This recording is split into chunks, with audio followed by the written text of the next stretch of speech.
The kitchen light cast its harsh glow across the dining table that served as my desk, illuminating spreadsheets I'd printed out 2 days ago and hadn't bothered to organize properly.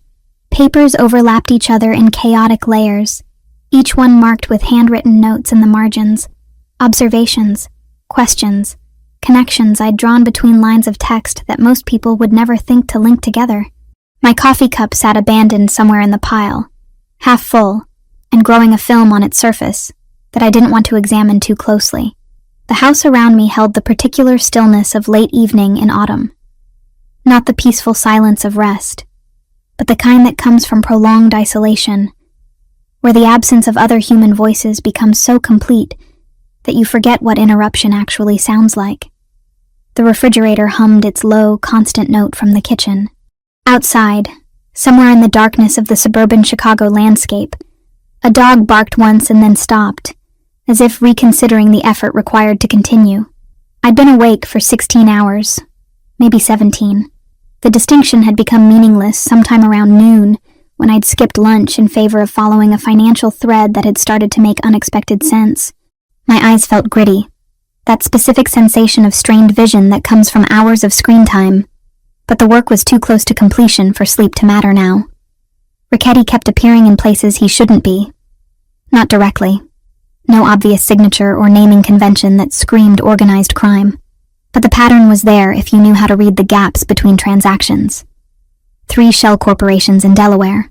2 investment groups registered through Byzantine corporate structures that obscured their actual ownership. And woven through everything like a thread stitched through silk, financial movements that connected Renaissance Biologics to entities that had no legitimate reason to exist. Renaissance Biologics was supposed to be a clean operation. Biotech company in downtown Chicago, founded 15 years ago by 2 former pharmaceutical researchers with Stanford credentials, and everything that looked like authentic entrepreneurial success. Their research focused on protein compound development. Nothing exotic. Nothing that would attract attention from the kind of people who dealt in shadows and untraceable money. Yet 6 months ago, their entire trajectory had accelerated. Patent applications that should have taken 2 years moved through the system in 8 weeks. Regulatory approvals that typically required exhaustive clinical trials somehow manifested with minimal oversight. And the funding that made all of this possible arrived from sources that dissolved under examination, leaving only the faint trace of a name that shouldn't exist in legitimate business contexts. Richetti. I'd first encountered it while cross-referencing financial documents from a minor embezzlement case 3 months ago. The name had appeared once in a document I wasn't even supposed to access.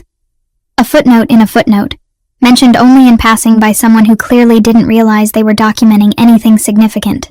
I'd filed it away in that part of my mind, where stray details accumulate, waiting to be useful. Then, while pursuing the Renaissance story, there it was again.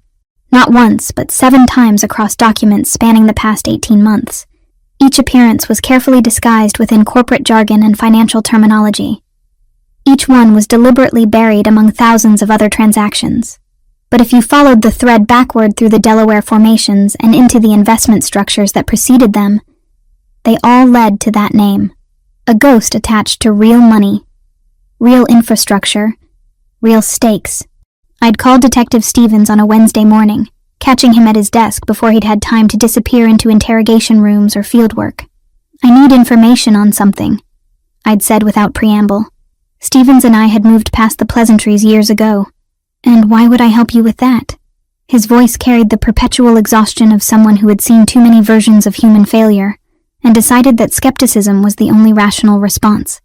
"Because I might have something that connects to organized crime, and you work organized crime, and we have an arrangement." There was a pause. I could hear him breathing, could imagine him sitting at whatever desk they'd assigned him in whichever precinct he was currently stationed. Stevens and I didn't meet in person. We conducted our transactions through phone calls and encrypted messages, maintaining the professional distance that allowed both of us to claim plausible deniability if anyone ever asked the wrong questions. "What name?" he finally asked. "Richetti." The silence that followed was different from the pause before. This was the silence of someone recalibrating their entire assessment of a conversation. When Stevens spoke again, His voice had shifted into a register that I recognized as something between warning and threat. "You need to be very careful with that," he said quietly. "That's not a casual connection." Connection to what? To people who don't appreciate being investigated. I'd ended the call shortly after, having extracted from Stevens the minimal reassurance that he would check his databases and see what resources he could access without drawing attention. The conversation had left me unsettled in a way that wasn't entirely unfamiliar. There was always a moment in research like this when you realized you might have crossed from academic investigation into something with actual consequences. But I'd learned to recognize that moment and compartmentalize it. The fear was important, the acknowledgement that I was playing in deeper waters than academic journalism. But fear couldn't be the thing that stopped me. Not after everything I'd already sacrificed in pursuit of stories that didn't pan out. Sources that disappeared.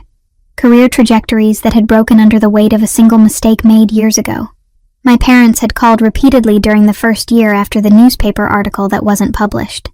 My mother left voicemails about networking, about finding positions at magazines that didn't require investigation, about whether I'd considered going back to school for something more practical.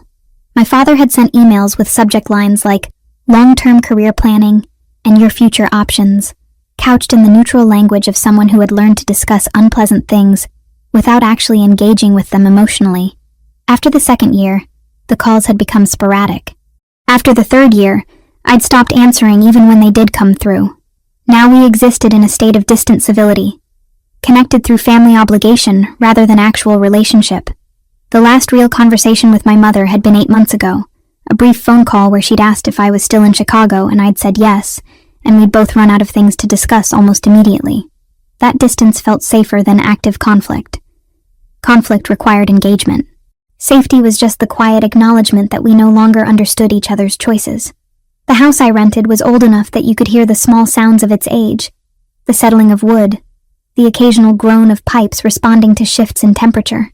It was a 2-story structure on a tree-lined street in a suburb that had probably been farmland 50 years ago, before development pushed outward from Chicago's core, converting agricultural land into neat residential lots, where people like me could afford to rent small pieces of isolation. The monthly rent was $1,800, which was sustainable through a combination of freelance articles, consulting work for corporate investigators, and the occasional bounty from publications that still believed in paying for genuine investigative journalism. I'd chosen it specifically because it was quiet, and because the landlord didn't ask questions. The living room faced a street that saw minimal traffic. The backyard was overgrown enough that neighbors couldn't easily see through the tangle of growth. The kitchen had a door that led to a small porch where you could stand without being visible from most angles. It was a house designed by someone who understood the value of privacy, and I'd rented it with the intention of maintaining exactly that.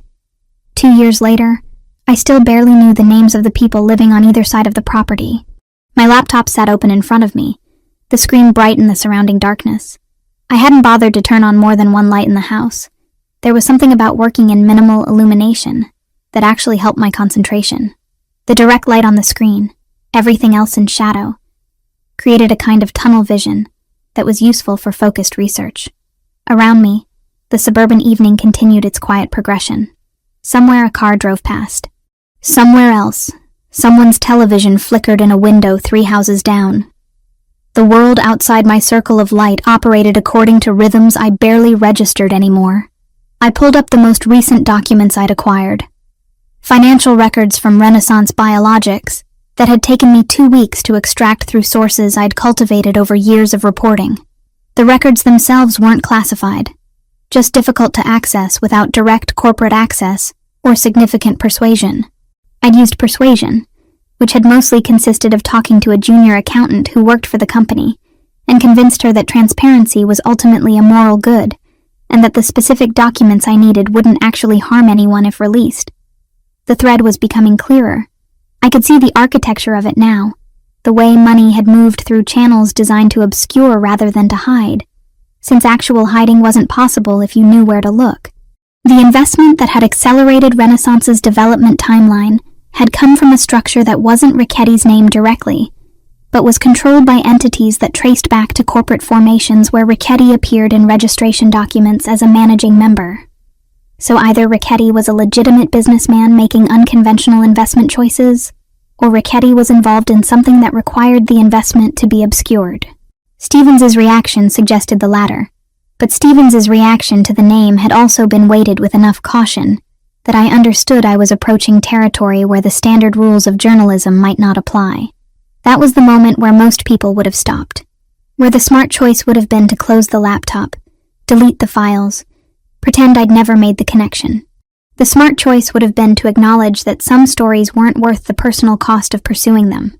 I'd made the smart choice once before, and it hadn't protected me. The article I'd refused to publish had been published anyway by someone else. The sources I'd been careful to protect had been exposed anyway. The career I'd tried to preserve by exercising restraint had ended anyway. So I'd learned that restraint didn't actually function as a protective measure. It just meant that other people got to decide the terms of your failure. The kitchen showed no signs of activity. The house was mine alone, and had been for so long that I'd almost forgotten what it felt like to have another person moving through these spaces. There had been someone, a few years ago. Another journalist who'd seemed to understand the specific insanity of pursuing stories that most people had already forgotten about. He'd lasted 8 months before deciding that my obsession with work made me impossible to actually build something with. He was right, which had almost made the failure worse. Being wrong would have given me grounds to argue. Being right meant accepting that the choice between connection and work had always been a binary one, and I'd chosen poorly. My phone sat on the table beside my laptop. I'd turned off notifications years ago, finding that the constant interruptions of digital communication interfered with focus. I checked it occasionally, usually out of obligation rather than any actual expectation that someone would have reached out. Today was no different. The screen showed nothing new, nothing unexpected. My mother's contact information was still there in the call history, that last number from 8 months ago that I'd let go to voicemail while I was working on something that felt more important at the time. The research had consumed most of the afternoon. I'd followed the financial thread through its various manifestations, each one leading to the next, each one becoming incrementally more suspicious in its structure. There was a moment around 5 in the evening when I'd stopped to realize I hadn't eaten anything since yesterday morning. The realization was abstract, registering as a concept rather than as physical hunger. My body would feed itself if I ignored it long enough. Eventually the sensation would pass, replaced by a different kind of focus that came with fasting, a clarity that made certain types of analysis easier. But around 9 in the evening, as I was deep into cross-referencing institutional investors with criminal databases I had access to through Stevens and other sources, my stomach had decided to make its presence known in a way that couldn't be ignored. I'd stood up from the table too quickly, felt the momentary dizziness that comes from prolonged sitting, and had made my way to the kitchen where I'd opened my phone and accessed the food delivery application I used occasionally. The Thai restaurant I selected was called Siam Street. It was 3 miles away, which meant delivery would take approximately 30 minutes. I ordered the pad krapao gai, the dish I'd been craving without consciously registering that I was craving it. Ground chicken with basil, an egg fried on top, rice. The simplicity of it was part of the appeal. There was no effort required in eating it, no complicated flavors that demanded attention. It was fuel that happened to taste like something from a time in my life when things had made more sense, when I'd been in Boston with my mother in a small restaurant she liked, both of us eating the same dish, both of us comfortable in the way that only happens when you've stopped trying to prove anything to each other. I'd placed the order. I'd selected the option to leave the food at the door. I'd confirmed the payment, an amount that felt excessive for the meal, but that I was too tired to dispute. The application had estimated delivery at 9:47 p.m. I'd had time to return to my research, to lose myself in documents and financial data and the architecture of something that was beginning to look like a genuine criminal enterprise operating under the veneer of legitimate commerce. At 9:33 p.m., I was deep enough in the work that the outside world had become abstract. The house was quiet around me. The kitchen light continued its harsh illumination. The documents on the table in front of me had started to form patterns that my subconscious mind had recognized before my conscious thoughts had caught up. There was something here, something significant enough that it couldn't be dismissed as coincidence or academic interest. There was a story that mattered, and I was one of the few people positioned to tell it. The rain had started sometime after 9, beginning as a light patter against the windows and gradually building in intensity. Chicago was heading into the season where weather became dramatic, where afternoon showers could transform into evening deluges without warning. I'd barely registered the change, too focused on the work in front of me to pay attention to meteorological shifts. The sound of it was just ambient noise, something that existed in the background of my concentration without actually penetrating it. At 9:47 p.m., I was expecting the arrival of the delivery driver. I had mentally cleared space for the 15-minute interruption that eating would require, and then I would return to the work. The night was young enough that I could reasonably expect to spend at least another 4 hours pursuing these connections, seeing where else they led, beginning to construct the narrative that might eventually become the story I was building toward. I had no way of knowing that the approaching vehicle wasn't a delivery driver at all. The sound came without warning, a screech of tires meeting wet asphalt with too much force, followed by the hollow percussion of metal colliding with something immobile. The impact was sudden enough that my concentration fractured completely, my hands stilled on the keyboard. For a moment, I didn't move, processing what I'd heard and trying to determine whether it had been inside my head or outside in the world beyond the walls of my house. Another sound confirmed it was external. A muffled shout, male, carrying the particular quality of someone responding to shock rather than pain. I pushed away from the table, the chair scraping backward with a noise that seemed louder than it should have. The rain had intensified while I'd been working, transforming from gentle percussion into something more aggressive, more present. It drummed against the roof and the windows with a rhythm that had an almost hostile quality to it. I moved toward the front window, the one that faced the street where the delivery driver would presumably arrive. What I saw through the glass was a scene that didn't immediately make sense, not because it was obscure, but because my brain took a moment to catalog the elements correctly. There was a vehicle in the street, a Maserati, sleek and black, and worth more money than I made in a year. Its front end was crumpled against the utility pole that had stood on the corner since I'd moved in, a fixture so unremarkable that I rarely consciously registered its existence. Beyond the Maserati, I could see a motorcycle scattered across the intersection, its rider nowhere immediately visible. The driver's door of the Maserati opened, with the kind of deliberateness that suggested the person inside was moving with absolute control, despite whatever had just transpired. A man emerged. Even from this distance, even through the distortion of rain against glass, and the dimness of the suburban night, I could assess certain facts about him. He was tall. He moved with a precision that indicated military training or its equivalent. His suit, despite the collision and the rain, maintained its structure and shape, as if the expensive tailoring had been engineered to withstand exactly this kind of chaos. I should have looked away, should have retreated to my kitchen, locked the doors, and pretended I hadn't witnessed whatever was unfolding on my quiet suburban street. Instead, I found myself remaining at the window, watching as the man approached the figure on the ground. There was a delivery bag lying in the street, its contents scattered. I recognized it as being from the restaurant I'd ordered from. The food I'd been expecting now transformed into debris. The man was checking the condition of the person on the ground, and even from this distance, I could see that whoever it was had a serious injury. The angle of one leg was wrong, fundamentally wrong in the way that indicated broken bone rather than simple collision trauma. The man straightened, and without any hesitation or apparent consultation, he pulled out his phone. His conversation was brief. I couldn't hear the words through the glass and rain, but the cadence and intensity suggested authority. People were being summoned. Things were being arranged. Within minutes, 2 vehicles arrived from directions that suggested they'd been waiting nearby. The occupants moved with the same precise efficiency as the man with the Maserati. One of them took the injured driver, while the man with the Maserati remained in the street, staring at the wrecked motorcycle and then at the utility pole as if assessing damage and responsibility through sheer force of will. That was when I realized he was looking directly at my house. I stepped back from the window, though I wasn't sure he could actually see me through the darkness inside and the rain outside. My heart rate had accelerated, though I couldn't have articulated exactly why. An accident. Someone had an accident on my street. Nothing about that necessarily involved me, or required any response from me beyond simply acknowledging that such events occurred in the world without warning. But the man was walking toward my house now. His suit jacket was soaked through. His dark hair was plastered against his skull by rain, and he moved with the kind of intention that suggested he'd already decided where he was going and saw no point in delaying arrival. He was carrying the delivery bag. My delivery bag. I moved away from the window toward the front door, my mind cycling through a series of possible scenarios, none of which made complete sense.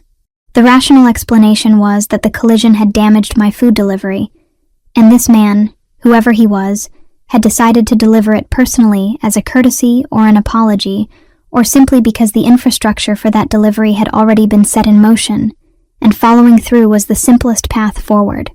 The rational explanation and my actual intuition were having a substantial disagreement. When the knock came, it wasn't the gentle tap of a delivery driver attempting not to disturb a household at nearly 10 in the evening. It was authoritative, controlled. The knock of someone accustomed to having doors opened for him. I didn't open it immediately. I stood in the hallway, hand hovering near the deadbolt, trying to assess the situation through the closed wooden barrier. The porch light I'd forgotten to turn on suddenly became a significant regret. I couldn't see him clearly, just the outline of his shape against the darkness and rain outside. "Yes?" I called through the door, my voice steady despite the fact that my nervous system was sending conflicting signals about what kind of danger assessment was actually warranted here. "I have your food delivery," the man said.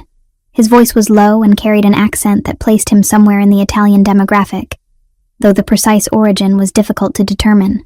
"There was an incident. I brought your order to completion." The phrasing was unusual, formal. Something about the way he'd constructed the sentence suggested someone for whom English was a second language, but who spoke it with absolute precision anyway. I opened the door, though I didn't open it fully. Just enough to see him, and more importantly, to let him see that opening it completely remained within my control. The crack was sufficient to observe details I'd missed from a distance. His eyes were a brown so dark they appeared almost black, but there was an intensity behind them that made the actual color less relevant than the intelligence looking outward from them. His jaw was sharp, defined by the kind of bone structure that suggested ancestry that had been proud of its appearance and had maintained that pride through generations. There was a scar along his left cheekbone, thin and precise, the kind of mark that came from either violence or surgery, and spoke to a life where such marks accumulated without particular emotional attachment. "Thank you," I said, and the words felt inadequate, though I couldn't have articulated why. He held out the delivery bag. It was damp, but intact. The food inside would likely be salvageable, though the specific qualities that had made it appealing 20 minutes ago had probably degraded. "There will be no charge. The restaurant will understand the situation." I took the bag, and in that moment of transfer, I became acutely aware of the physical presence of him. He was large in a way that made the porch feel suddenly smaller. The rain had soaked through his suit completely, and I could see the outline of his body beneath the fabric in a way that suggested muscle density that came from deliberate training rather than casual fitness. "What happened?" I asked, though the answer seemed obvious. "Motorcycle accident, collision, injury." The man had responded and was now engaged in the kind of follow-up conduct that fell somewhere between citizen responsibility and something else that I didn't quite want to examine too closely. "A driver made an error in judgment," he said. "It's been addressed. Your food was in the vicinity of the incident. I decided to ensure its delivery was completed." The way he said "addressed" suggested that addressing it had involved more than simply calling emergency services and providing a statement to police. But his tone made it clear that elaboration wasn't on offer. "Well," I said, searching for something appropriate to say in this situation that had no precedent in my experience. "Thank you for that." He looked at me for a moment longer than felt comfortable, his dark eyes moving across my face with the kind of thoroughness that suggested he was reading information the way I read financial documents. Cataloging, cross-referencing, processing. "You're welcome," he finally said. "I live in this territory. I ensure certain standards are maintained." The word territory hung between us. It was not a word that most people used casually. Territory was something that belonged to animals, or to countries, or to crime organizations in movies and television shows. It was not a word that a well-dressed Italian man in an expensive soaked suit typically employed when discussing a quiet suburban neighborhood in Chicago. Well, I said again, because my vocabulary seemed to have contracted significantly. I appreciate it. Gabriel entered my house the way someone enters a space that belongs to them by right of conquest. Not aggressive, but unbothered by any question of whether his presence was warranted. He brought the evening cold with him, the rain having soaked through his suit, to the point that water pooled slightly on my hardwood floor where he stood. His dark hair was plastered against his skull, and there was something almost unsettling about how completely unfazed he appeared to be dripping water onto my threshold. I found myself acutely aware of every inadequacy in my immediate surroundings. The research papers scattered across my dining table, the empty coffee cup with its film of oxidized caffeine, the general state of disarray that came from someone who prioritized information gathering over basic housekeeping.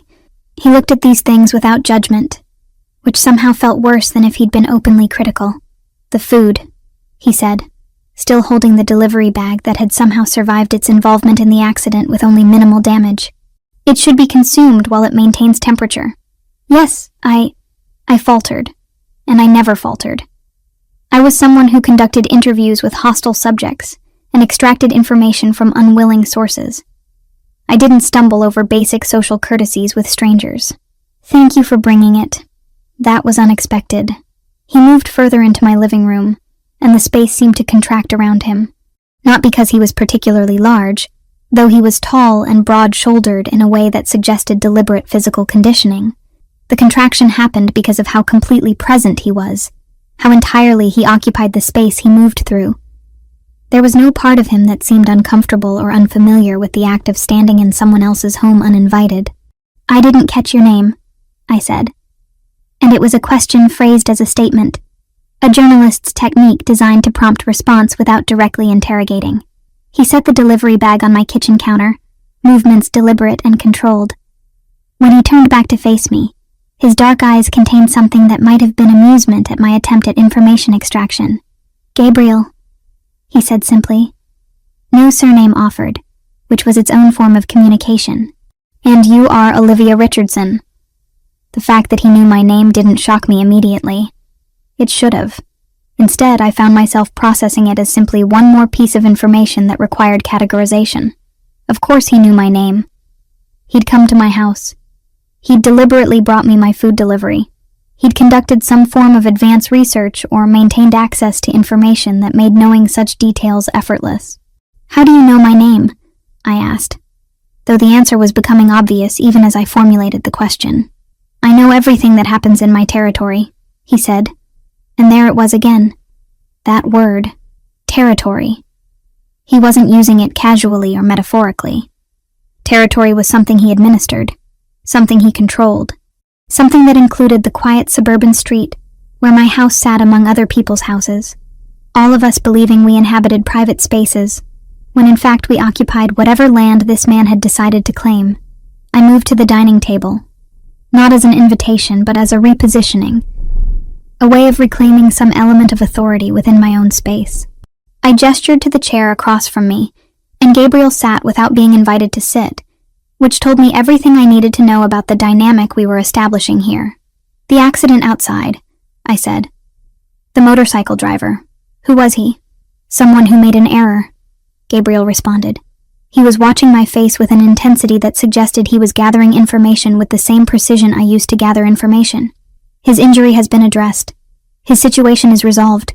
The way he said "resolved" contained layers of implication that I didn't want to examine too closely.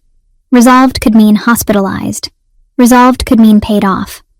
Resolved could mean many things, and most of them involved Gabriel making decisions about other people's futures without those people having input into the process. "You seem like someone who has questions," Gabriel continued, "and it wasn't a request for confirmation. I would prefer that you ask them now rather than having them asked through intermediaries later. This was a test." I recognized it as such because I'd conducted similar tests myself, creating situations where people had to choose between dangerous honesty and calculated deception, and their choice revealed something essential about them. Gabriel was doing that now with me, establishing that I could ask him things directly, or I could find out through other means, and the direct approach was preferable. "Who are you?" I asked. And it was a broader question than it appeared to be. Not asking for a name or occupation, but asking what category of person I was now sitting across from in my dining room. A businessman, he said without hesitation. Someone involved in various enterprises within Chicago. Someone who takes responsibility for the things that happen within his jurisdiction. What kind of businessman? I pressed. And this was where I could feel the conversation shifting into territory that might be regrettable. But I'd made a choice to ask directly, and backing away now would only signal weakness. Gabriel considered the question for a moment. He glanced around my living room, taking in the detail of my research, the papers I'd been working on, the evidence of my profession written across my domestic space. The kind that doesn't concern people like you, he finally said. The kind that operates beyond the scope of what newspapers care about, or what police care about. The kind that manages resources and territories, and maintains order within defined parameters. Crime. He was describing crime in language that obscured the specifics, while making the general framework perfectly clear. He was organized, he was established. He was someone for whom these activities were normal infrastructure, rather than deviation from normalcy. And if I told you I was interested in your business dealings, I said, and I could see something shift in his expression, some microscopic change that suggested I'd said something he hadn't anticipated. I would suggest that interest in my business dealings could be unwise, he said carefully, not because of any direct threat, but because of the attention it might attract. From people other than myself. From people considerably less patient than I am. There was warning in that statement, but it wasn't the warning of someone making an empty threat. It was the warning of someone who understood consequences and was attempting to prevent a chain reaction that would become difficult to manage. I do investigation work, I said, and I was making a calculated choice to be honest because honesty had performed better in this conversation than deflection had. I pursue stories. I research financial structures. I occasionally publish articles about things that most people prefer to remain unknown. Yes, Gabriel said, and the certainty in that single word indicated that he already knew this about me, that he'd known it before entering my house, that my profession and my methods and my particular capacity for information gathering had all been assessed and analyzed before we'd exchanged a single word. That's precisely why I'm going to suggest that you remain focused on stories that don't involve my organization. What if I decide not to? I asked. And it was a provocative question, calculated to establish whether Gabriel was the type to make threats or the type to explain consequences. He stood, and the moment felt significant.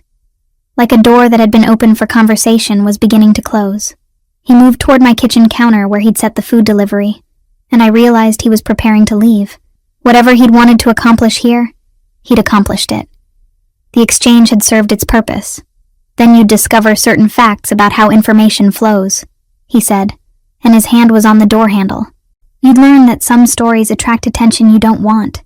You'd find that sources dry up, that editors suddenly become very risk-averse, that the architecture of investigation becomes significantly more complicated when you're working against an organization rather than for yourself. He paused, and the pause was deliberate, was meant to allow the implication to settle. Not because I would do anything directly, he continued, but because people within my organization operate according to patterns that you would simply discover as the natural consequence of pursuing stories you shouldn't pursue. The choice is yours, but choose carefully. And then he was gone, disappearing into the rain the way he'd emerged from it. I stood in my doorway, watching his silhouette disappear into the darkness of the suburban night. The Maserati was still against the utility pole, evidence of collision and chaos that had somehow resolved itself into this encounter in my living room. I closed the door and moved immediately to my kitchen. The food had cooled but remained in reasonable condition. I ate mechanically, my mind entirely elsewhere. Then I returned to my dining table, to the papers and the laptop and the research that had constituted my world for the past several hours. I pulled up a search engine. I typed the name Gabriel with no surname, understanding that surnames might be concealed or false or significant in ways I couldn't yet parse. I added Maserati to narrow the search. I added Chicago. I added Italian. I added businessman, criminal, organized. The search results were sparse initially.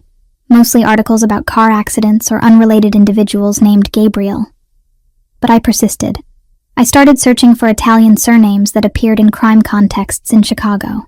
I searched for families, organizations, syndicates, anything that might connect to the man who had stood in my living room and warned me away from investigation. And there, buried in a forum dedicated to organized crime history, I found it. Marino. Familia Marino, one of Chicago's established crime organizations, operating since the 1970s. Leadership changed through succession and elimination and adaptation, but the organization persisted. And according to the forum posts authored by people with varying degrees of credibility and paranoia, the current leader of Familia Marino was someone named Gabriel. No surname provided, just Gabriel. Just authority sufficient that a single name sufficed to identify the man who controlled a significant portion of criminal infrastructure in Chicago. I sat back from my laptop, my hands resting on the table in front of me. The food I'd eaten sat in my stomach like a stone.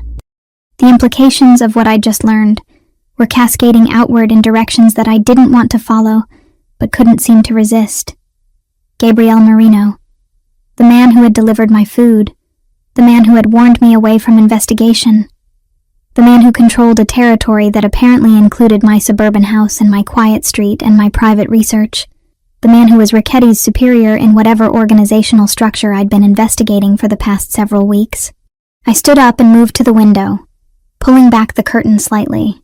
The street outside was empty now, except for the utility pole and the wrecked Maserati. The rain continued its steady percussion against the glass. And somewhere out there in the darkness, Gabriel Marino was conducting his business, managing his territories, maintaining the order he'd mentioned so casually in my living room. I'd made a significant error in judgment by pursuing the Renaissance biologics story. I understood that now with crystalline clarity. I wasn't investigating biotech company theft. I was peripherally investigating organized crime, without having recognized the investigation for what it actually was. And now that I'd made that connection, the question became whether Gabriel's warning was genuine threat or merely courtesy, and whether my obligation to pursue the truth was more powerful than my obligation to preserve my own safety. I closed the curtain and returned to my table. I stared at my research materials, at the papers and notes and connections that had seemed so important hours ago. They looked different now. Everything looked different now. I had no answer yet to the question of what I would do with this information, but I understood with absolute certainty that nothing about my investigation was going to proceed as I'd planned. The 6 days following Gabriel's departure from my house moved with a velocity that felt disconnected from clock time.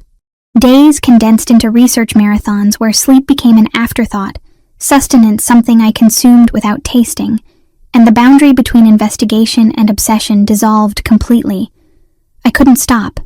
I didn't want to stop. I was pursuing something that had shifted from academic curiosity into something closer to compulsion, driven by the need to understand exactly what I'd stumbled into when I ordered that delivery of Pad Krapow Guy. I spent the first 2 days compiling everything I could access about Familia Marino. Public records, corporate filings, news articles from the past 4 decades, scattered references in academic papers about organized crime structure, forum posts from people who seemed to possess varying levels of actual knowledge and paranoid speculation. The organization had roots stretching back to the 1970s, though some sources suggested the infrastructure extended further back to the 1960s and beyond. They operated primarily through legitimate businesses, construction companies, import-export operations, real estate holdings, restaurant chains, delivery services. The legitimate operations formed a facade behind which other operations moved like water through porous stone. I called Detective Stevens on the morning of day 3, my voice rough from disuse and my eyes gritty from extended screen exposure. He answered on the 3rd ring with his characteristic lack of greeting. "I need more information," I said without preamble. "On Marino, on the organization structure, on operations." "That's not a conversation we're having over an open line," Stevens responded, and the wariness in his tone suggested he'd already anticipated this call. "Then when are we having it?" "We're not. You're going to listen to me instead. I did some checking on your little inquiry. The people involved in that biotech situation you were asking about. They're connected to Marino's operations. Not directly. Several layers removed, but the connection exists. I sat down on the edge of my bed, processing this confirmation of what I'd already begun to suspect. What kind of operations? The kind where asking questions attracts attention you don't want. I'm going to suggest very strongly that you stop asking questions. Full stop. No more inquiry. No more research. No more attempts to connect dots that don't need connecting. Stevens, if there's criminal enterprise involved in intellectual property theft, there's criminal enterprise involved in everything, he interrupted. But not everything is your business to investigate. This falls into that category. Let it go. I didn't let it go. After disconnecting from Stevens, I did the opposite of heeding his warning. I intensified my research. I cross-referenced financial documents I'd previously acquired with databases of organized crime that I'd built up over years of journalism. I contacted sources I had in the financial sector, people who owed me favors, or who were motivated by money to share information about transactions that fell outside normal parameters. I began to construct a map of Renaissance Biologics funding sources that traced backward through shell corporations and investment structures designed specifically to obscure the origins of capital. And as I mapped those structures, something unexpected began to emerge. The funding for Renaissance Biologics, when traced through the maze of corporate formations, didn't originate from criminals attempting to launder money. That would have been the obvious conclusion, the narrative I'd expected to support. Instead, the funding appeared to originate from Marino's organization, but for a purpose that didn't align with typical money laundering. The research itself wasn't being conducted for organized crime benefit. Instead, the research was being conducted by Renaissance Biologics, which appeared to be an entirely legitimate operation, and Marino's organization was simply investing in the company as one might invest in any profitable enterprise. On day 4, I called my contact at the biotech company, the junior accountant named Jennifer who'd provided me with the financial documents in the first place. I have another question, I said when she answered, her voice immediately tightening with the awareness that this conversation might be moving into territory she regretted having entered. I don't know if I can answer more questions, she said carefully. Just one. Who approached your company about investment? Who proposed the capital infusion? There was a long pause. I could hear her breathing, could sense her calculating whether answering this final question would resolve her guilt or compound it. A woman named Bianca, she finally said. She represented an investment group. She said they believed in the research and wanted to see it accelerated. She was extremely professional. There was nothing about her that suggested anything criminal. She just seemed like someone investing in something she believed would be profitable. Bianca. A name. A person who worked within Marino's organization, apparently, but who moved through the business world in a capacity that bore no obvious relation to organized crime beyond the capital source. I thanked Jennifer and ended the call, understanding that this would be our last conversation. She'd provided what she was comfortable providing, and asking for more would only compromise her further. What I was discovering didn't match the narrative I'd constructed. Marino's organization wasn't stealing intellectual property and laundering the proceeds. Marino's organization was investing in legitimate research because the research itself promised profitability. It was enterprise. It was capitalism. It was business conducted by people for whom the distinction between legal and illegal operations had become academically interesting rather than practically relevant. On day 5, I received a phone call from a number I didn't recognize. I answered hesitantly, and Gabriel's voice emerged from the other end with a calm that suggested he'd been expecting me to be available when he called, as if my schedule had already been coordinated with his intentions. "You've been asking questions about my organization," he said without preamble. "I'd prefer if you asked them directly to me, rather than through intermediaries who are becoming nervous about your inquiries." "How do you know?" "How I know is irrelevant. What's relevant is that you've discovered enough to be dangerous to people who don't appreciate danger, and I want to prevent that.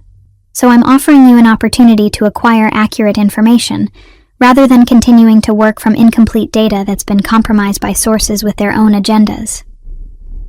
"People like Detective Stevens?" I asked, though I already knew the answer. "Stevens is a police officer who operates within legal parameters. That parameters involve certain accommodations with my organization but his primary commitment is still ostensibly to law enforcement.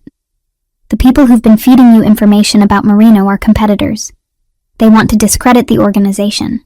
They want to position me as a criminal threatening legitimate operations, when the reality is considerably more nuanced. I sat in silence, processing this conversation. Why would you tell me this? Because you're intelligent enough to eventually figure it out on your own, and having you arrive at the truth through your own investigation might result in publication that I'd have to address through less pleasant means. It's more efficient to provide context and allow you to make informed decisions.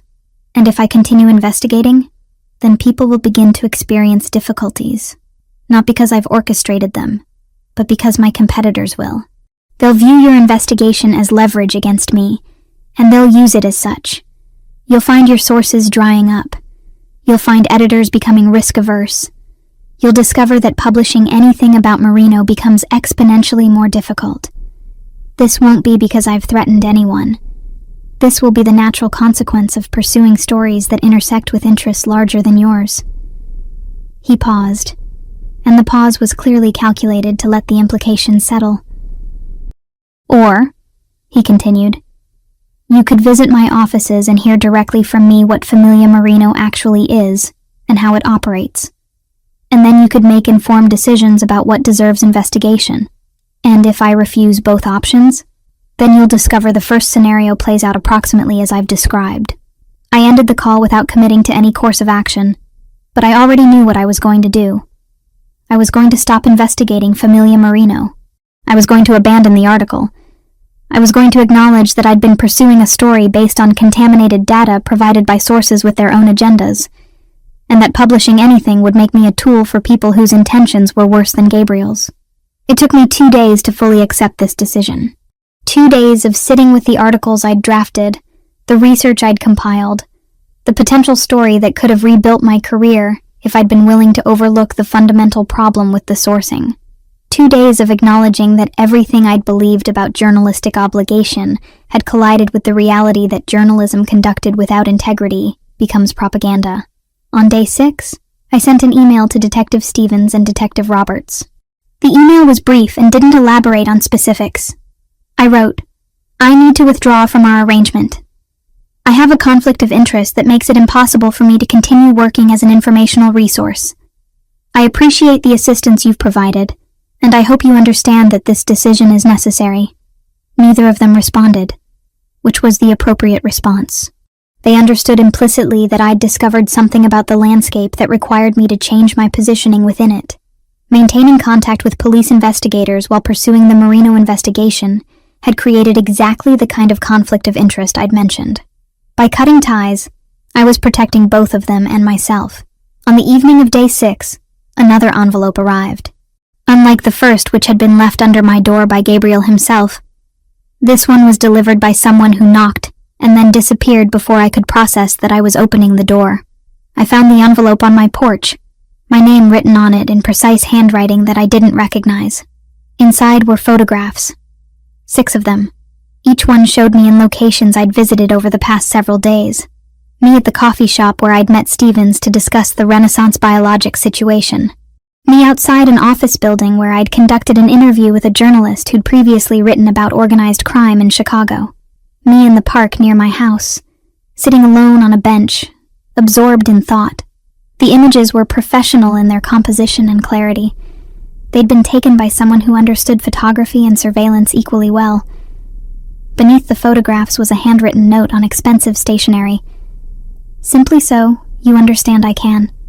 Dinner tomorrow at 8. Ristorante Luciano, downtown Chicago. Your name will be at the reservation. There was no signature, though the message was unmistakably from Gabriel. The photographs were his statement of position. You are observed. You are known. Your movements are tracked. And simultaneously, beneath that statement existed another message. I control the flow of information about you.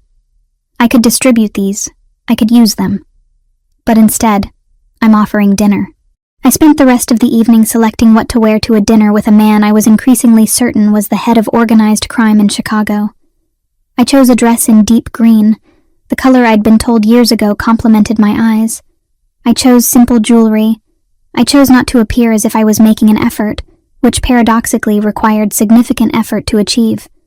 I chose to appear as someone who simply existed in the world without attempting to impress it.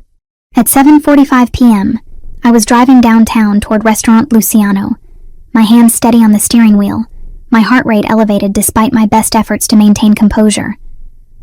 I was walking toward something significant. I was making a choice that would have consequences.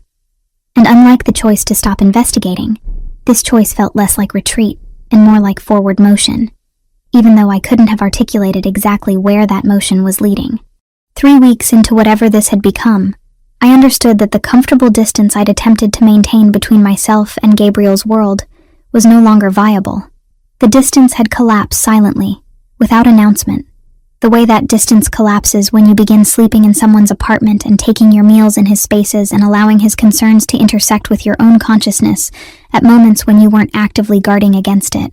The apartment he kept downtown occupied an entire floor of a building that looked anonymous from the street, but revealed itself as something considerably more sophisticated once you passed through the reinforced doors. Floor-to-ceiling windows overlooked Chicago's downtown core.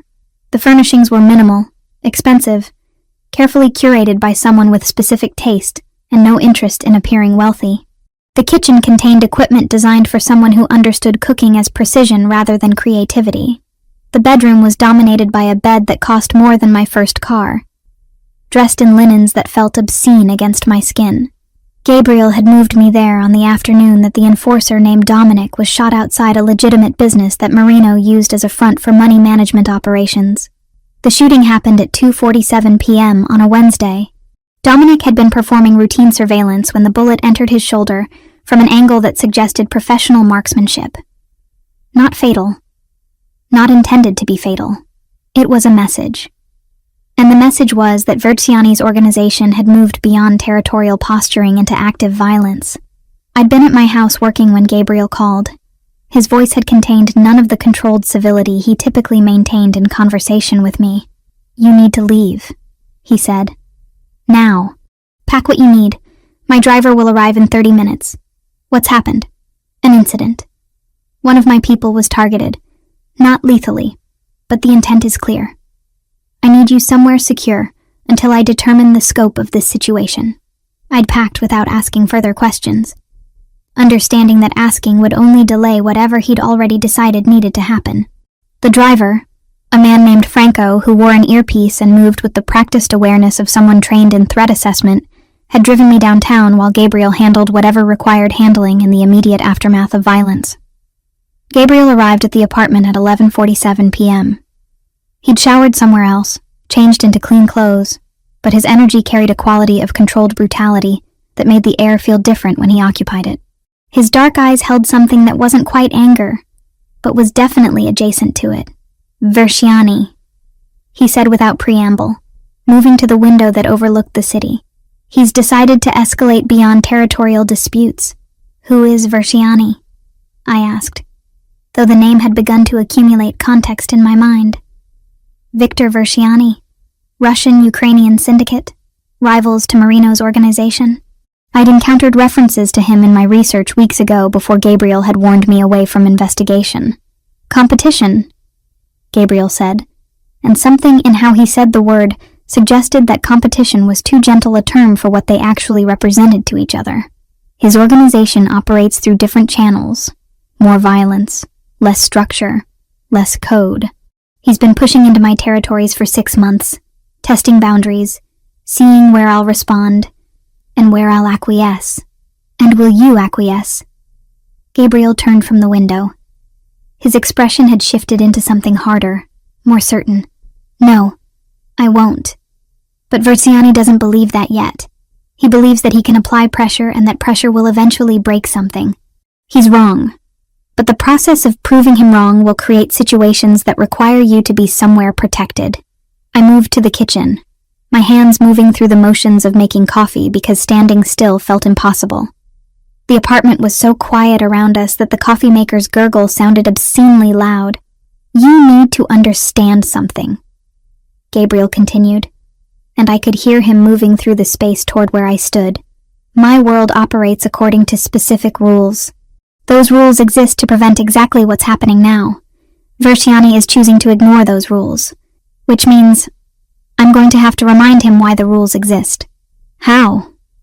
I asked, though I suspected I didn't want to know the answer. Through methods that are not your concern, he said, and his hand came to rest on my shoulder, the touch grounding me in a way that I didn't want to acknowledge. What is your concern is remaining safe while I address this situation. Over the next 72 hours, I watched as Gabriel conducted his response to Verciani's provocation. He didn't do this from the apartment. He left in the mornings and returned in the evenings, his energy fluctuating between focused intensity and something like exhaustion. I didn't ask what he was doing. I understood that asking would only create complications for both of us. What I learned came through secondary sources. News reports mentioned a fire at a commercial property in the warehouse district. Another report referenced an incident at a distribution center that resulted in 3 hospitalizations. A third article mentioned unexplained damage to a nightclub that Verciani apparently had financial interest in. The incidents weren't connected in any official capacity, but the timeline and the geography created a pattern that suggested coordination. On the 4th night, after Gabriel had returned and showered, and I'd managed to convince him to eat something, I finally called my mother. I hadn't intended to. The decision emerged from some part of me that recognized I was entering territory where isolation would become dangerous, where not having human connections outside of Gabriel's world would leave me with no reference point for what normal actually looked like. She answered on the 2nd ring, her voice carrying that particular quality of surprise mixed with wariness that people use when someone they've been waiting for finally contacts them. Olivia, she said, and just my name contained questions and concerns and hurt accumulated over 8 months of silence. Hi, I said, and the word felt insufficient for everything it needed to contain. I'm sorry I haven't called. I'm not going to pretend that wasn't difficult, my mother responded, but her voice had shifted into the tone she used when she was choosing honesty over accusation. What's changed? I sat on the edge of Gabriel's bed, looking out at the city lights below, trying to articulate why I'd suddenly needed to bridge the distance I'd created. I made an error, I said carefully, in my research. I was pursuing a story based on information provided by people with agendas I didn't fully understand, and I nearly published something that would have been fundamentally dishonest. There was a pause. My mother is a lawyer. She understands implications and subtext the way that most people understand language. Did you publish it? She asked. No, I stopped. I recognized the problem before reaching the point of no return. Another pause. That's growth, she finally said. That's not something you would have done 3 years ago. I also discovered that I've been somewhat isolated, I continued, and the words felt like confession. I've built a life where I don't maintain relationships outside of my work, and I think that isolation compromised my judgment about what questions were important to ask and what stories actually deserved investigation. Are you saying you're coming back to Boston? No, I said, and I meant it, but I'm saying I want to maintain contact with you. I'm saying I recognize that you and Dad were trying to protect me even when I interpreted that as judgment. My mother's voice shifted again, into something close to tears, but controlled with the precision of someone who understood that crying would only complicate conversation. I want to hear more, she said, but I also want you to know that your father and I are proud of you, even when we were worried, even when we didn't understand your choices. That pride didn't stop existing just because we were afraid. We talked for another hour. We didn't resolve everything that had fractured between us, but we created space for resolution to eventually occur. We established that I would call weekly. We discussed the possibility of her visiting Chicago. We created the scaffolding for rebuilding what isolation had damaged. When I ended the call, Gabriel was standing in the doorway watching me with an expression I couldn't immediately categorize. Your family, he said. It wasn't a question. My mother, I confirmed. I haven't spoken to her in 8 months. But you have now. Yes. Gabriel moved into the room and sat beside me, his presence taking up space in a way that was becoming increasingly familiar. Isolation compromises judgment, he said, and I realized he'd been listening to my entire conversation, despite maintaining the courtesy of appearing occupied elsewhere. I learned that early. In my position, it's easy to believe that you don't need people outside your organization. That connection creates vulnerability. But isolation creates a different kind of vulnerability. It makes you dependent on only the perspectives available within your immediate circle. It removes alternative reference points. Is that a criticism of how I've been living? No, Gabriel said. It's an observation. I've spent 20 years in isolation by choice. I became skilled at maintaining power and control within that isolation, but I wonder sometimes if I've sacrificed things that isolation made impossible to preserve. I didn't ask him to elaborate on what those things might be. I understood that some conversations required more foundation than we'd constructed, required more certainty about what we actually were to each other before they could be productively conducted. Instead, I sat in silence with him, watching the city below continue its evening progression, understanding that whatever was happening between Gabriel and Verciani's organization was ongoing and would continue in the background of everything else. That violence and consequence in the architecture of criminal enterprise would persist, regardless of whether I acknowledged it or understood it, or wished it away. The apartment felt less like a cage now than it had when I first arrived. It felt more like what it actually was, a space where two people with fundamentally different lives were attempting to create intersection points that neither of them fully understood, but both of them seemed increasingly reluctant to abandon. It had started to feel less like a temporary shelter, and more like a space where I was beginning to understand the architecture of Gabriel's interior landscape, not through direct confession, but through accumulated observation. The books on his shelves were primarily in Italian, leather-bound editions of classics that suggested he'd been reading them for years, rather than acquiring them for decoration. Dante, Boccaccio, Machiavelli.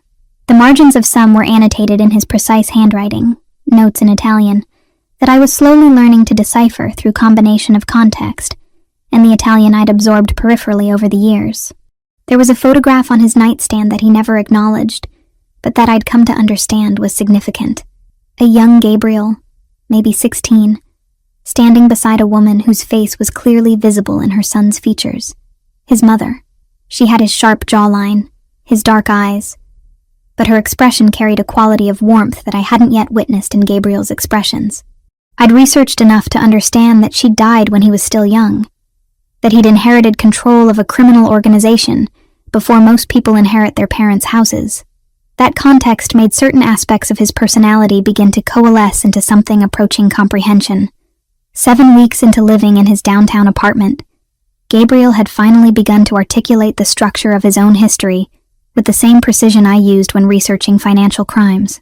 We were in bed, late evening, the city lights creating a perpetual twilight through the floor-to-ceiling windows. He was smoking a cigarette, something he did rarely, usually when the weight of decisions had accumulated to a point where nicotine became necessary for processing. "My father ran this organization for 32 years, he said without preamble, his accent thickening slightly the way it did when he wasn't actively managing how he presented himself. He was effective. Not innovative, but consistent. He maintained order through combination of violence and mutual respect. People understood where boundaries existed, and what consequences came from crossing them. I listened without interrupting, understanding that interruption would close the door he was opening. "My mother died when I was 16, he continued, exhaling smoke into the darkness. Cancer. Aggressive. He was destroyed by it. He stopped managing operations. He stopped being present. 6 months later, his brother attempted to assume control. My father finally recognized that he needed to pass the organization to someone who would preserve it rather than exploit it. I was 18. I'd just finished secondary school. He made his choice. That's a significant responsibility for someone that young," I said carefully. "It was," Gabriel agreed. "It required me to become something that 18-year-olds aren't typically prepared to become. I had to learn violence. I had to learn negotiation. I had to learn that human beings would betray you for marginal financial gain. I had to learn that sentiment and obligation and family connection could all be sacrificed by people for the right incentive. I had to learn those things quickly." He paused, and the pause was weighted with acknowledgement of cost. "I became efficient," he continued. "I maintained order. I I expanded operations through legitimate channels. I elevated the organization to a level of sophistication that my father never achieved. But I did it in isolation. I didn't permit people into my life. I didn't develop relationships that existed outside of professional context. I created distance between myself and every person I interacted with, because distance is safer than connection when you command an organization that operates through threat assessment. And now? I asked. Now I'm discovering that isolation creates its own form of vulnerability, Gabriel said, and his eyes met mine with an intensity that made breathing feel momentarily complicated. I'm discovering that I've sacrificed things in pursuit of maintaining control that I'm not sure were actually necessary to sacrifice. I'm discovering that having someone present in my space who exists outside the framework of my professional obligations is simultaneously threatening and necessary in ways I didn't anticipate. I moved closer to him, and he set the cigarette aside, his full attention shifting to me with that quality of complete focus that he applied to everything. "Tell me about your vulnerabilities," he said, and it was phrased as a request, but carried the weight of genuine inquiry. So I told him. I told him about the article that hadn't been published, about the career that had collapsed under the weight of incomplete research and sources with hidden agendas. I told him about the boyfriend who had chosen someone else while I was working, about my parents' distance that had eventually transformed into something approaching abandonment. I told him about the years of isolation, that I'd convinced myself was independence, but was actually just fear wearing a professional costume. I built walls, I said, and saying it aloud made it feel more true than it had when I was simply living it. I told myself that vulnerability was weakness, that depending on anyone was a failure, that if I just worked hard enough and researched thoroughly enough and maintained enough control over my own narrative, I could prevent being hurt again. But isolation hurt you anyway, Gabriel observed. Yes, it hurt differently, but it hurt. It just felt safer because I could blame external circumstances instead of blaming myself for choosing isolation. Gabriel's hand came up and brushed a strand of hair from my face, the gesture simple but containing intention that made my chest tighten. "I want to ask you something," I said, "and I want you to answer with complete honesty, because I need to understand what this actually is between us. Are you keeping me here because you genuinely want me here? Or are you keeping me here because I know too much about your organization, and you need to control how that information is managed?" His expression didn't change, but I could feel something shift in his energy, a recalibration as he processed the question. "Both," he finally said. "I want you here. But the fact that I want you here is inseparable from the fact that you represent information that could be dangerous if it dispersed through channels that aren't controlled by me. Those two things exist simultaneously. They're not mutually exclusive. But yes, if you're asking whether I would have pursued this connection if you weren't aware of my organization's existence, the answer is no. The awareness of you came through surveillance. The connection came after that. But the genuine desire to have you present has transcended the original strategic motivation. It was the kind of honesty that most people would consider disqualifying. But I'd learned through years of research that honesty about intention was significantly more valuable than dishonesty about motivation. Gabriel wasn't pretending that this relationship had emerged from pure romantic impulse. He was acknowledging that it had emerged from convergence of surveillance, strategy, and genuine connection. That convergence was complicated, but it was also real. "I want to help you," I said, "not because I'm obligated to, but because I have skills that are actually useful. I can research. I can analyze financial structures. I can identify patterns that people without that training might miss." Gabriel's expression shifted into something that might have been relief, or might have been calculation, or might have been both simultaneously. "I'll consider it," he said, "but only assignments where the risk is minimal. You're not going to become involved in operations where direct exposure to violence is likely." "That's a reasonable boundary," I acknowledged. Over the following week, I began to move through Gabriel's professional world in a different capacity. I wasn't investigating him. I was working alongside him, analyzing investment structures for his legitimate business operations, identifying patterns in financial flows that suggested inefficiency or risk. It was work that I was actually good at, that used skills I'd developed over years of journalism, but in a context where the goal was optimization, rather than exposure. My mother visited Chicago on a Saturday in mid-November. I'd invited her cautiously, uncertain how to integrate the world she inhabited and the world I'd moved into. Gabriel had arranged for us to meet at a restaurant that was neutral territory, expensive enough to feel significant, but not so formally intimidating that conversation would become impossible. She arrived wearing the practical elegance she'd always favored, her expression containing the particular quality of assessment that people use when they're attempting to understand their child's life, without judgment. Gabriel appeared for the latter part of the meal, having engineered the encounter so that he could observe us together and then participate in conversation in a way that suggested casualness he didn't feel. "So you're the man my daughter has become involved with," my mother said without preamble, her attorney's directness immediately establishing the tone of the conversation. "I am," Gabriel confirmed. "I'm aware that her career and her living situation have changed significantly. I thought it important to meet with you and acknowledge that those changes are my responsibility." My mother's eyebrow lifted slightly, a gesture that indicated she'd just revised her assessment of him upward. "She doesn't talk about what you do," my mother said. "She knows what I do," Gabriel said carefully. "The specifics aren't something she needs detailed knowledge of, but she understands the general framework. And you're treating her well?" "I am," Gabriel said.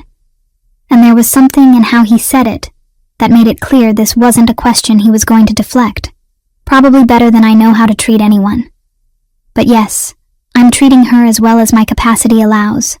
My mother looked at me, and her expression contained a complexity of emotions that I could read because I'd spent a lifetime learning her face. "You're happy?" she asked. "I'm happy," I confirmed. "It's complicated. It's not what I expected my life to look like. But yes, I'm happy." "Your father will worry," she said. "I know. But I think," my mother continued, and she was looking at Gabriel now with an expression that was approaching approval. "I think you're going to be fine." After my mother left the city, I called my father for the first time in almost a year. The conversation was brief and somewhat awkward, but it was a conversation, which was infinitely better than the silence that had preceded it. He said he was proud of me for stopping the article that would have been fundamentally dishonest. He said he and my mother would like to visit again. He said he loved me, which he said the way people say important things when they haven't said them in a long time and aren't sure they'll get another opportunity. The apartment still contained all the elements of Gabriel's professional isolation, but it had begun to feel less like a fortress and more like a space where two people with fundamentally incompatible backgrounds had decided to attempt convergence. It was terrifying in ways that I couldn't fully articulate. But it was also something that neither of us seemed capable of abandoning, which suggested that sometimes the most significant things in life emerge from precisely the kind of risk that all your training tells you to avoid. The poolside at Gabriel's apartment complex had become a ritual for me. Saturday mornings, while he handled business calls, I would swim, attempting to maintain some semblance of physical discipline in a life that had otherwise abandoned conventional structure. The water was heated to an almost obscene temperature, and the isolation of the indoor facility meant I rarely encountered other residents. This particular Saturday in late November felt like it might be the last comfortable one before Chicago's winter became genuinely hostile. I'd been in the water for perhaps 20 minutes when I noticed the absence of my usual security detail. Not the obvious men in suits that stationed themselves throughout the building, but the subtle presence I'd learned to identify. The particular quality of attention that Gabriel's people maintained when monitoring my movements. The attention was gone, replaced by what felt like a vacuum of oversight that immediately triggered every instinct I'd developed about threat assessment. I should have reported it immediately. Instead, I pulled myself from the water, dried off, and returned to Gabriel's apartment to call him. The call went to voicemail, which was unusual enough to register as significant. Gabriel's phone was typically answered on the first ring. His voicemail suggested either deliberate unavailability or a situation that required his complete attention elsewhere. When I returned to the apartment, the door was slightly ajar. Not broken, not forced. Simply open in a way that suggested someone had used a key, and the casual nature of the entry was infinitely more terrifying than any violent breach would have been. They were professionals. 3 men in business casual clothing that was designed to be unremarkable. One of them stepped forward with the kind of controlled politeness that suggested this operation had been carefully planned, and they'd been given explicit instructions about how to conduct it. "Miss Richardson," the man said, and his accent placed him somewhere in the Russian or Ukrainian demographic. "We need you to come with us. No resistance necessary. You'll be completely unharmed if you cooperate fully. I could have run. The apartment had multiple exits, but running would only complicate things, and I'd already understood on some level that this was going to happen, that the equilibrium Gabriel and I had constructed was going to be tested against the actual stakes of his world. "Where are we going?" I asked, and my voice was steady despite my heart rate accelerating into territory that felt medically questionable. "Somewhere secure," the man responded. "Somewhere where you can have a conversation with my employer. He's very interested in understanding your relationship with Gabriel Marino." They drove me to a warehouse in an industrial district that I didn't recognize. The building itself was nondescript, the kind of structure that existed throughout Chicago's manufacturing zones without anyone paying particular attention to its specific function. Inside, the space was largely empty, utilitarian. Concrete floors, metal support beams, a single room that had been converted into something approximating an office space. Victor Verciani was waiting. He was older than I'd anticipated, maybe mid-50s, with the particular quality of physical presence that comes from being someone who'd survived decades in an organization that preferred to resolve conflicts through violence. He was sitting at a card table when they brought me in, drinking coffee from a paper cup like he wasn't actively engaged in criminal kidnapping. "Olivia Richardson," he said, and he said my name like he was reading from a prepared document. "Gabriel Marino's new, what is the word? Companion? You're a curious choice for someone in his position. A journalist, a woman with significant investigative skills, a person whose primary training is in information gathering and distribution." "I stopped investigating," I said, because it seemed relevant. "I stopped pursuing stories about your organizations weeks ago." Victor smiled, and the expression transformed his face into something considerably more dangerous than his neutral demeanor had suggested. "Yes. Gabriel convinced you to stop. Explained that investigation would create complications. Assured you that your cooperation would keep you safe. All very logical. All very compelling to someone who doesn't understand the actual architecture of how these situations function." He stood and moved closer. "And I understood that this was a display of dominance, that the physical proximity was calculated to establish hierarchy through space management. I want you to understand something," Victor continued. "Gabriel knows you're here. He's known since my people first began planning this operation. He allowed it to happen. He's allowed it to happen because he wants to address a problem, and I'm useful to him as a problem to address. You, however, are simply the mechanism. You're the leverage. You're the justification for actions he was already planning to take." "That's not true," I said. But my voice had changed, had taken on a quality of uncertainty that I hadn't intended to communicate. "It is true," Victor said with absolute certainty. "Gabriel Marino operates through a specific methodology. He gathers information. He allows situations to develop to the point where they become manageable. Then he addresses them with overwhelming force. You're the development phase. I'm providing him with justification and opportunity." Over the next several hours, Victor conducted what could charitably be called an interview, but was more accurately a monologue about Gabriel's organization, about how Marino had systematically eliminated competitors, about how the current territorial arrangement had been established through combination of violence and strategic patience. Victor talked like someone who'd been waiting for an audience, like he had arguments he needed to articulate and hadn't had the opportunity to articulate them previously. It was during one of these monologues, while Victor was describing a specific conflict with Marino's organization from 3 years prior, that the violence began. Gabriel arrived with a precision that suggested he'd been monitoring the warehouse location throughout my captivity.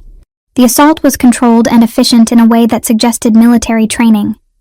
No hesitation. No mercy.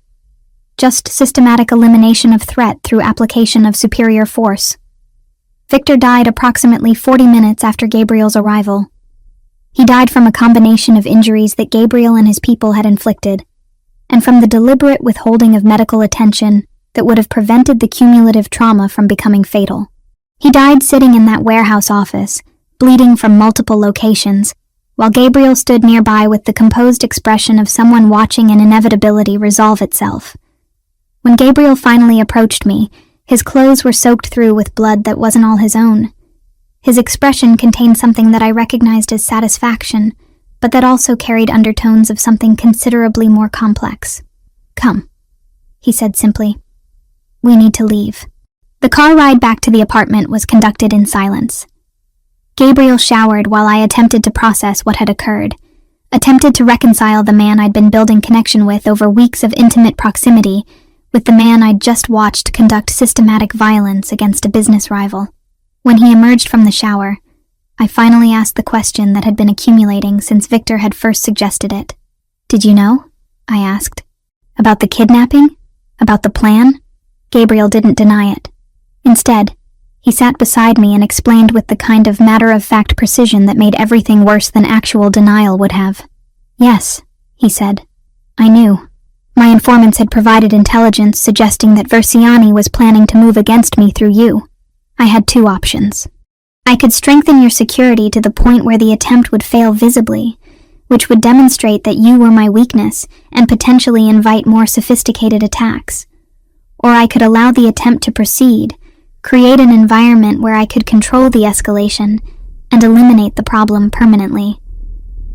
"You used me as bait," I said, and the words felt like they were being spoken by someone else, like I was observing this conversation from a distance. "Yes," Gabriel confirmed. "I did, and I acknowledge that this was not a decision I made with your input or consent, but it was a decision that I made to protect you and to eliminate a threat that was becoming increasingly dangerous.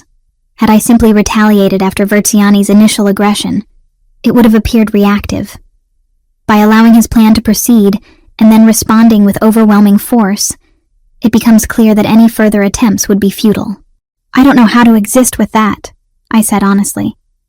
"I don't know how to maintain connection with someone who would position me in danger without informing me of the danger or asking my consent." Gabriel was quiet for a long moment. When he spoke, his voice had changed, had taken on a quality of genuine vulnerability. "I don't know how to operate differently," he finally said. "This is how I've been trained to think about problems. This is the methodology I've used for 20 years to maintain control and eliminate threats. I'm not certain I'm capable of changing that methodology, but I'm willing to attempt it, if you're willing to remain." I didn't answer immediately. Instead, I sat with the complexity of what had occurred, with the reality that Gabriel had endangered me deliberately, and with the equally real reality that he'd eliminated a threat that would have continued to escalate. Both things were true simultaneously, and that simultaneity was what made the situation so fundamentally difficult to navigate. "I need time," I finally said. "I need time to process this. I need time to determine whether I can actually trust that you won't do this again." Gabriel nodded, accepting the boundary I'd established without argument. And in the silence that followed, I understood that whatever happened next would determine whether this connection could actually survive beyond the initial intensity that had driven it into existence. The apartment bathroom had never felt quite so vulnerable as it did when Gabriel filled the tub with hot water and gently helped me into it. I was still wearing my clothes from the warehouse, though he'd already removed his own, and the contrast between my fully dressed state and his bare skin created an absurdity that matched the surreality of the entire situation. He didn't speak as he carefully peeled away my soaked garments, treating my body with a gentleness that seemed incompatible with the violence he'd just conducted. The water was scalding, almost painful against my skin, but I welcomed the sensation because it was real and immediate, and didn't require me to process anything beyond the physical discomfort. "I'm going to stay here," Gabriel said, and it wasn't a request. He pulled a chair to the edge of the tub and sat, maintaining a distance that suggested he understood I needed space, even as he remained present. "I need you to understand that everything that occurred was calculated. Everything." "I know," I said, and my voice sounded distant even to myself. "That's what makes it worse. It's not a crime of passion or necessity. It's strategic. It's business." "It is business," Gabriel confirmed. "It's also protection. It's also elimination of a threat that would have continued escalating until someone died." It's also establishing precedent about what happens when people attempt to use you against me. I leaned back into the water, allowing it to cover everything except my face. The heat was beginning to penetrate the numbness that had settled over my shock. Did you ever consider that I might not want to be protected that way? I asked. That using me as leverage might not be the only option available? I considered it, Gabriel said. And I made a choice. A choice that I made without your input or consent. A choice that I now understand you're going to require me to justify in ways that I may not be adequately equipped to justify. That's an understatement, I said. But my anger was beginning to crystallize into something more functional than rage. I was angry because I had a right to be angry. But beneath the anger was something more complicated. Beneath it was understanding that Gabriel operated within a framework where certain actions were acceptable and others weren't. And using me as bait fell within the acceptable parameters of his world, even if it violated every parameter I'd constructed for my own. By the time I emerged from the bathtub, wrapping myself in a robe that Gabriel had provided, several hours had passed. It was late evening, and I'd shifted from acute shock into something approximating exhausted acceptance. Gabriel had remained in the chair the entire time, occasionally refilling my water glass or adjusting the temperature of the bath without being asked. It was attentiveness that I recognized as genuine, but that was simultaneously infuriating, because it suggested he believed small kindnesses could offset fundamental violations of autonomy. I was sitting on the bed, wrapped in Gabriel's robe, and feeling smaller than I'd felt in weeks, when my mother arrived at the apartment without warning. Gabriel had apparently called her the moment Verciani's people had taken me, providing her with the address and the situation without embellishment. She came through the door with the particular quality of purposeful movement that I recognized as her default when facing crises that required immediate action. She assessed the situation with the rapid efficiency of someone trained to evaluate evidence and circumstances. She saw me wrapped in a man's robe. She saw Gabriel sitting across from me maintaining careful distance. She understood without needing explanation that something significant had occurred. "Who are you?" she asked Gabriel directly, and there was no warmth in her voice, just professional assessment. "Gabriel Marino," he responded. "Your daughter has been residing with me. She was recently taken by someone who wanted to create leverage against me. I eliminated that person. Your daughter is physically unharmed." My mother's expression shifted through several iterations of processing as she calculated the implications of what he'd just stated. "You're involved in organized crime," she said. It wasn't a question. "Yes," Gabriel confirmed. "I am, and I acknowledge that your daughter has been placed in circumstances that she didn't choose, and that involved risks I orchestrated." My mother crossed to me and sat beside me on the bed, her expression containing layers of concern and assessment, and something approximating anger. "Are you safe?" she asked me directly. "I think so," I said carefully. "Gabriel believes he's eliminated the primary threat, but I'm not naive enough to believe there are no other threats." "Do you want to leave?" my mother asked. I looked at Gabriel, who had remained perfectly still throughout this exchange, and I found myself unable to produce the affirmative response that my mother was clearly hoping for. "No," I said. "I don't want to leave, but I need to establish new parameters. I need to understand that using me without my knowledge or consent isn't acceptable, regardless of the rationale." My mother was quiet for a long moment. Then she turned to Gabriel with the particular intensity that she applied to legal negotiations and adversarial situations. "If you hurt her," my mother said, "if you place her in danger without her explicit knowledge and consent again, I will dedicate my career to ensuring that every crime you've ever committed is prosecuted to the fullest extent of the law. I have connections. I have resources. And I have nothing to lose if I decide to pursue vengeance on behalf of my daughter. Are we clear?" "Completely," Gabriel said. And there was respect in how he said it. "I understand the boundaries. I accept the consequences." My mother stayed in Chicago for a week. During that week, she observed Gabriel and me together.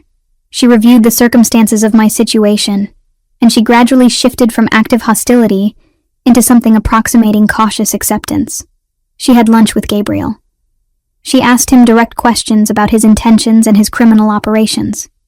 She didn't approve, but she acknowledged that I was making an informed choice to remain. When she left, she hugged me with an intensity that suggested she believed this might be the last time she saw me, and she told me to call her weekly without exception. The weeks that followed moved with a strange normalcy that seemed incompatible with everything that had occurred. Life gradually reassumed patterns. I continued working on financial analysis for Gabriel's legitimate operations. I began quietly contacting some of my journalism sources again, but now with clear boundaries about what I would investigate and what I wouldn't. Gabriel gradually introduced me to people within his organization, not as someone to fear, but as someone who had access to his world and maintained discretion about what she witnessed. 2 months after Versiani's death, I was sitting in a public library researching information about corporate restructuring for one of Gabriel's legitimate businesses when my phone buzzed with a text. Gabriel's message was brief. Incident at Palermo Distribution Center. Need your strategic assessment. Apartment tonight at 8. I packed my materials and responded immediately.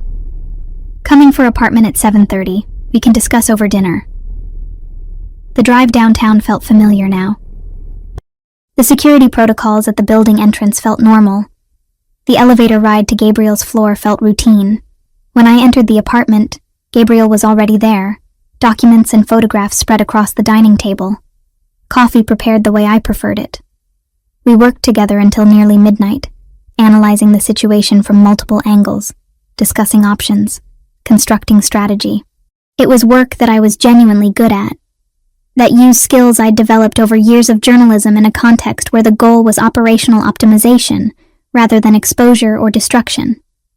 At one point, Gabriel paused to look at me across the table, and his expression contained something that I'd learned to recognize as genuine affection beneath the layers of strategic calculation that typically defined his demeanor.